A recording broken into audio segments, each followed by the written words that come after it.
दूसरी कहानी नहीं कहूंगी, वास्तविकता कहूंगी। हमारे एक को लीडर जिन्होंने 21 साल की उम्र में आरसीएम किया, 22 साल जान लगा के किया, आज इस दुनिया में नहीं है।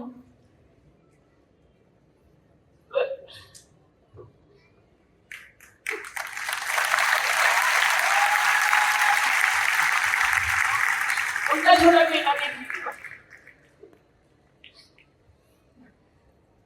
नेक्स्ट मैम को बुला देता हूँ।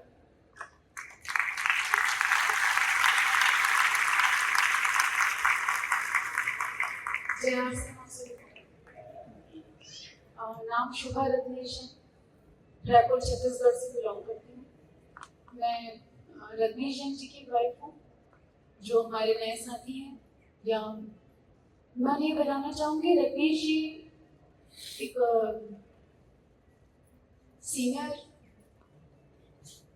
सीनियर कोर लीडर थे, सफायर की पिन पे थे। और मैं क्योंकि इस बिजनेस की अब नेक्स्ट जनरेशन हूँ, और रत्नेश जी के बाद में मुझे ये पिन ट्रांसफर की गई है।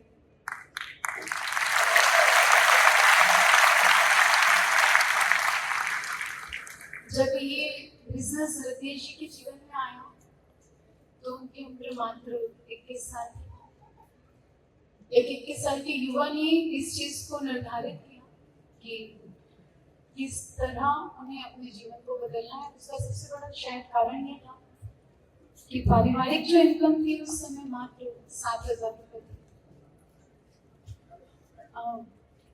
7,000 रुपए एक पारिवारिक इनकम बड़ी कम हुआ करती है, जहाँ पे दो बड़ी बहनें, माता पिता, खुद रहना, संघर्षों से भरा जीवन जीना आसान नहीं होता।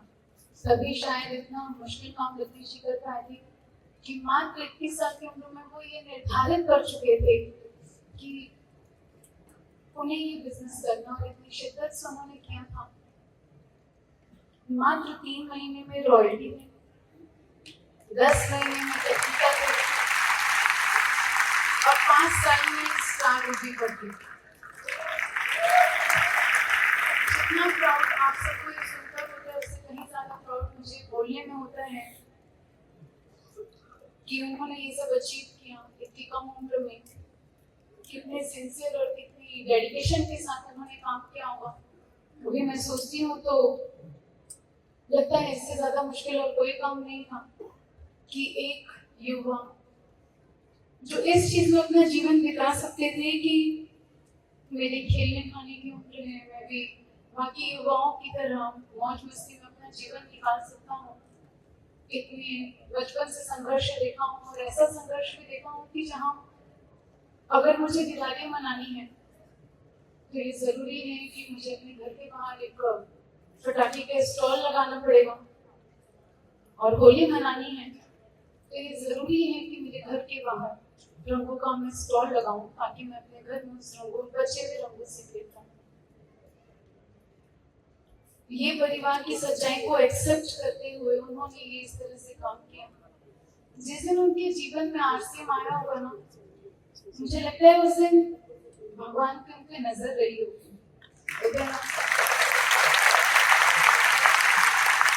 शायद सरस्वती माँ बैठी हो जुबान पर, उसके बाद उन्होंने कभी पीछे मुड़कर नहीं देखा। रहवासी जगदलपुर के थे, एक बड़े छोटे से घर में रहा करते थे। मैं अगर रत्नेश जी का सबसे पहला ड्रीम आपको बताऊं तो आप सब यहाँ हंसेंगे। रत्नेश जी ने अपनी इनकम की सबसे पहले चेक से वॉशिंग मशीन ली थी, क्योंकि उन्हें लगता था बाकी काम करना आसान है, पर ये जो मेरी जिम्मेदारी मेरे सर पे है ना कि मुझे कपड़े धोने पड़ते हैं, ये मैं नहीं करूँगा। तो उन्होंने अपनी चेक से सबसे पहले अपने घर में वॉशिंग मशीन ली थी, जो इतने छोटे सपने के साथ चालू करे। और उसके बाद अगर वो जगदलपुर में सारे घर लिया, गाड़ी ली, बाइक्स ली, बड़े शौकीन थे। हर बार कुछ न कुछ चलता रहता था, क्योंकि दिमाग में सब करने के, वहां ले लेने के बाद दिमाग में फिर खुराक आता है कि चलो थोड़ी सी उड़ान और भरी जाए। जगदलपुर में तो सब कोई वही गए अपने आप रायपुर में मैं आगे बढ़ूँ। उन्होंने 2007-8 में रायपुर शिफ्ट हो गए थे और 2009 में हमारी शादी हुई थी। सितंबर 2009 में ही रत्नेश जी का सफायर लेवल आ चुका था। आप सबको लग रहा होगा इतनी सारी कहानियों का कारण क्या। सिर्फ आपको ये बताना चाहती हूँ कि एक विजन था और एक विजन था कि जो परिवार में सिक्योरिटी नहीं थी, जो परेशानियां थी, वो मेरी आगे आने वाली पीढ़ियों तक नहीं जानी चाहिए। जो जीवन मैंने जिया है वो मेरे बच्चे नहीं जिएंगे। इससे ज्यादा प्राउड की बात ना एक लड़की के लिए कुछ नहीं हो सकती कि आपने एक ऐसे लड़के से शादी की है जो सेल्फ मेड है, जिसने कभी किसी की सहायता नहीं ली अपने किसी भी जीवन में आगे बढ़ने के लिए या अपने जीवन में कुछ पाने के लिए। हम सिक्योरिटी की बात करते हैं, पिक्चर परफेक्ट बोलते हैं लाइफ, मैं उस लाइफ को जीऊं। पिक्चर परफेक्ट लाइफ ये होती है ना, जब आजकल जो हम इंस्टाग्राम में देखते हैं लोग 2-3 मिनट के लिए कोई शुगर फोटो खिंचा लिया करते हैं, बाद में बैक टू लाइफ होते हैं। पर हमारी लाइफ में ऐसा नहीं था। पिक्चर परफेक्ट नहीं थी, लाइफ भी परफेक्ट थी। दिसंबर 2023 के पहले अगर किसी को ये लग रहा होगा कि रत्नेश जी वहां थे, उनके एक्सीडेंटली हमारे साथ ये मिसहैपनिंग हुई है और उसमें उनका कोई दोष नहीं था, सिर्फ कार से उतर के कुछ चंद कदम आगे बढ़े थे।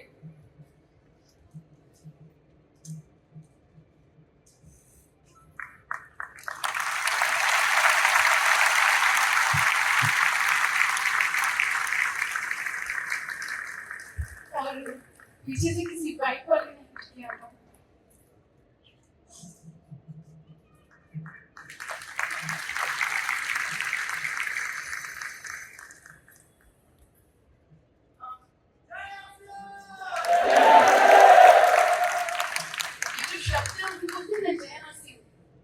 शुरू में जब मैं इस परिवार में आई मुझे समझ नहीं आता कि वो लोग इतने बावले हुए करते थे। रत्नेश जी से बावला मुझे दुनिया में कोई नहीं लगता था, जो आज से खाए पिए सोए जागे और कोई दिखता नहीं था मुझे कि इसके अलावा कुछ करके जीवन में। और आज मुझे लगता है अगर ये नहीं किया होता तो मेरा जीवन क्या होता।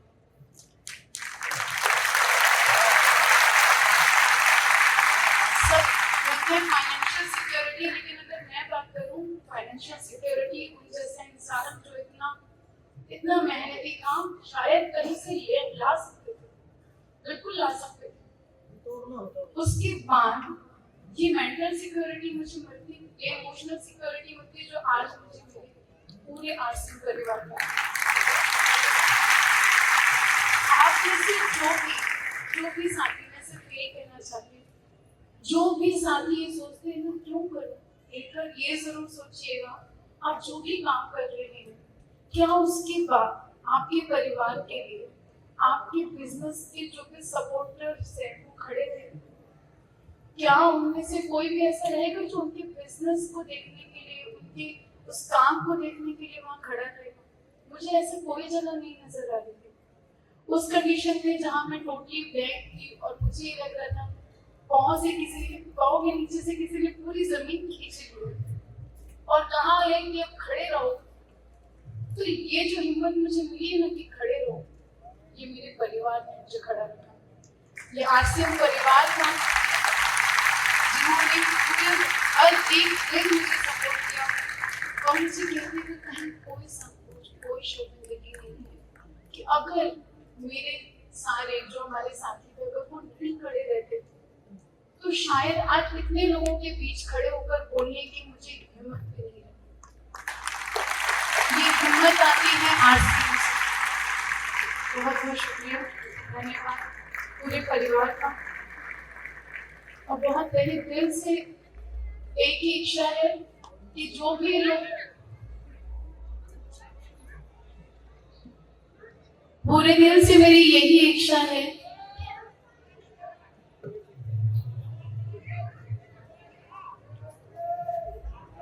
सब हम बिल्कुल जय आरसीएम इस शब्द को हमें ना सिर्फ बोलना है बल्कि हर एक के दिल तक पहुंचाना है। धन्यवाद।